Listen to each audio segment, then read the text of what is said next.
Yo, what is up guys, DukeOfDC here. Welcome to another video. That is the owner of Alamo Cycleplex right there. We were just chatting. He is such a nice guy, which brings me to my next point. We are over here at Alamo Cycleplex in San Antonio, Texas. Hit them up. They will be linked in the description down below. As always, this video is brought to you by Rollick. Rollick is a company connecting consumers like you and me to a network of certified dealers like Alamo Cycleplex to provide the most transparent buying experience when it comes to ATVs, side-by-sides, RVs, or of course motorcycles like this beautiful 2020 Kawasaki Ninja 400.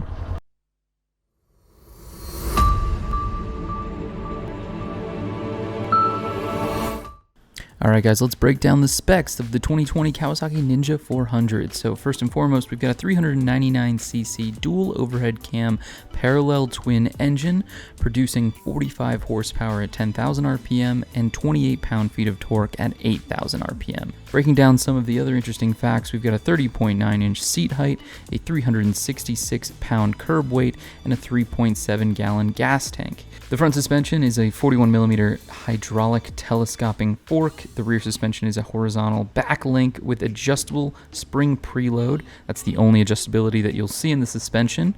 For braking, we've got a single 310mm pedal type disc in the front with 2 piston calipers. In the rear, you've got a single 220mm pedal type disc with single piston caliper, both being equipped with ABS. We've got a 6-speed, 1 down, 5 up configuration transmission. Now this is quite a day, because I just took out this, and god dang it, I'm in love. But you guys know that this Ninja 400, this thing hauls. So you've heard all the facts, you've heard all the figures, you've seen the relatively new shooting style. Maybe my couch, maybe my desk. I haven't decided yet, but I have decided that I want to shoot in that new style. So what we're going to do now is take out this very warm Kawasaki Ninja 400 2020 edition. Well, that clutch is so light. Oh my god. And see what we think. Very interesting stuff. Oh, the Ninja 400. Now, is it fair to compare the Ninja 400 to the Yamaha R3, to the CB300R, to the GSX 250R? Is it fair to compare this 400cc to those 250 or 300cc class motorcycles? I'm going to go right off the bat and say yes, 100% it is. This is Kawasaki's competitor. This is them raising the bar. I've said it before, I will say it again. I love this Kawasaki Ninja 400, and what I love about it is that it makes so much power.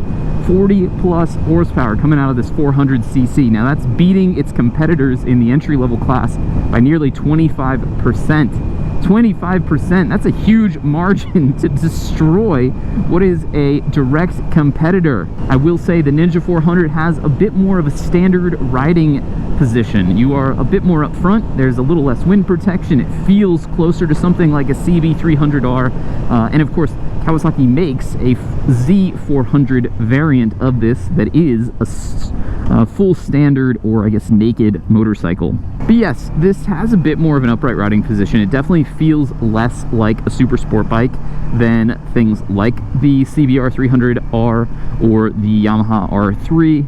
I am going to be comparing it to those bikes. I think that's a super fair thing to do, but I'm also just going to be like completely raving about it. The power delivery and the available horsepower on this motorcycle for the entry-level cost that it comes in at is insane. The value for money here is amazing. I mean, this thing hauls like some 650s I've been on when it's low down in the rev range. You definitely get a bit more torque because of the configuration as a twin, and it's all so incredibly usable.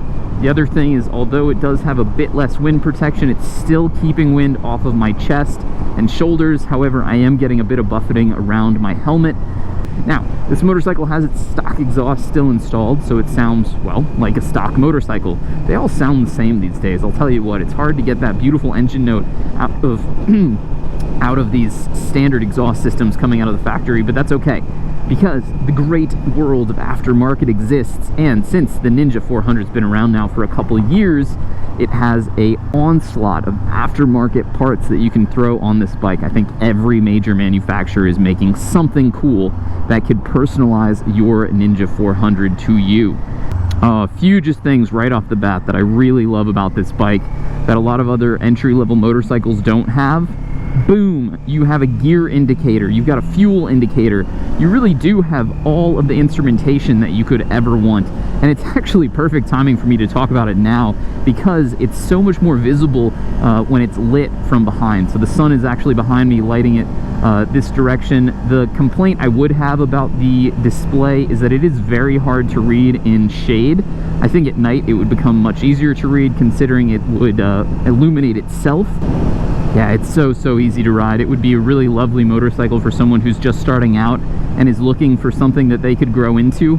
Now, I say that phrase a lot, and it's a popular thing on the forums. It's a popular point of conversation for a lot of new motorcycle riders because the biggest concern that someone buying a motorcycle that might be, you know, what they consider a small or entry-level bike is that they'll grow out of it quickly. And by grow out of it, I mean that their skills will start advancing and they'll feel more comfortable with purchasing the motorcycle that their heart truly desires. Whether that be, in this case, a ZX6R or a ZX10R, you know. It's not necessarily a smart idea to jump in on one of those bikes as your first motorcycle. Whereas this thing can be a fantastic bike. A fantastic bike. Smells like chicken.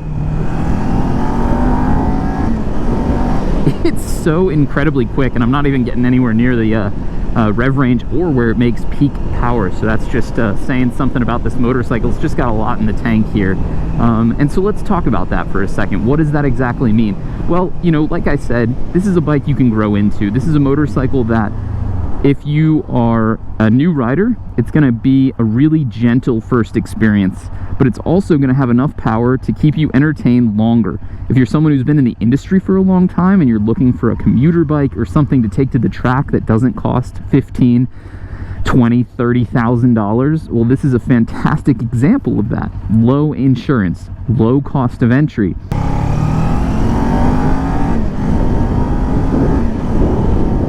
Yeah, shifting through the gears is effortless. I mean, it's a 6-speed gearbox. I am most certainly unnecessarily shifting.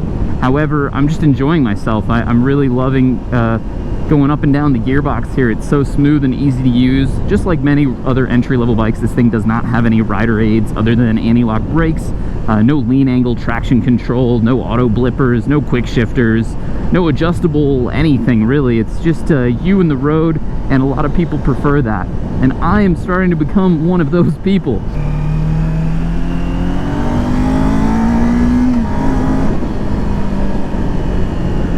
Why did I go this way? Like, I know exactly what's gonna happen. While we're sitting in traffic, it's actually a great time to, like, you know, nitpick about a motorcycle. If you ever want to see if you want to buy a bike, like, you know, your dream motorcycle, don't go take it on a twisty road that you love. Don't go, like, on a highway that's empty in the middle of the night or something. Go drive the thing in stop and go traffic, especially if you're in a state that doesn't allow lane splitting legally, and it's something that you have to do in certain situations. Like, you live in a city and getting out of it just takes forever. Go do that, because that's going to tell you whether or not you like that bike way more than when you take it on the perfect occasion, right?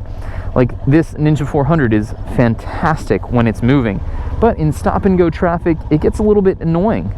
The steering configuration's kind of annoying. It jitters back and forth a bit. And then on top of that, the seat is becoming firmer and firmer every second that I'm sitting on it.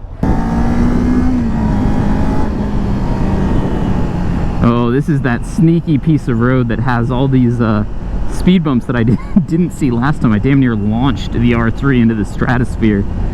I will look out for them now. I mean, they're so sneaky. I can't see them. They're like invisible.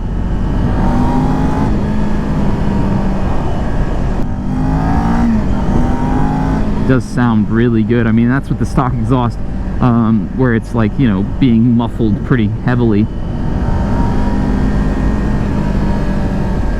Come back here all the time. Basically live back here.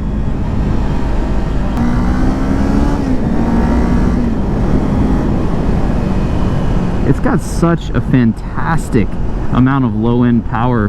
That 100%, this has more low-end than the R3. Of course, it's a bigger bike. It's 100 more cc's, or I guess realistically it's 79 more cc's, 78 than the R3. But the way the parallel twin here is used is a bit more favorable for torque-friendly riding. Torque-friendly riding, whereas you can feel it kind of taper off towards the top of the rev range, and on the R3 you can feel it start spooling up towards the top of the rev range. That's the change there. Dude, you are coming in hot. Extra fuego.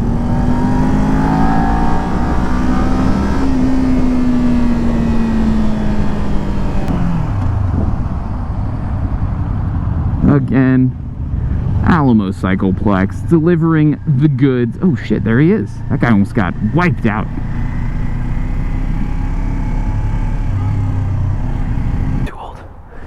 Too old.